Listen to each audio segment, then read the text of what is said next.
Ating unang balita, sa gitna ng patuloy na pagulan at pagbaha, dulot ng habagat, hindi tumitigil ang Eastern Police District sa pagbibigay ng tulong at suporta sa mga apektadong residente sa kanilang nasasakupan. Magbabalita dyan si Patrol Woman Jenny May Dolor.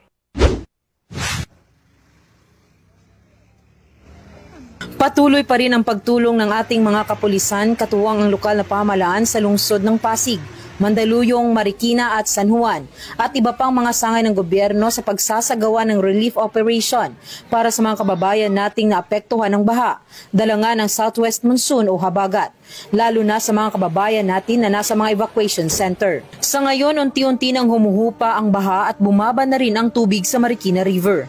Mula 3rd alarm noong Martes, bumaba na ito sa 1st alarm. Subalit patuloy pa rin ang pagbabantay sa lagay ng panahon dahil sa pabugso-bugsong ulan na posibleng magpapataas ulit ng mga tubig sa ilog. Ang ating mga kapulisan naman dito sa buong Metro East ay patuloy sa pagsasagawa ng seguridad.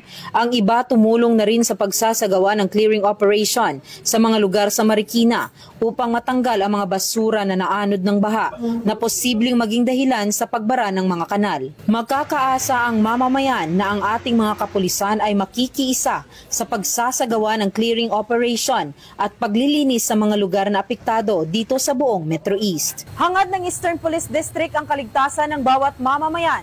Ako po ang inyong Police News Network Correspondent, Patrol Woman Jenny Dolor, alagad ng batas, tagataguyod ng Balitang Pulis.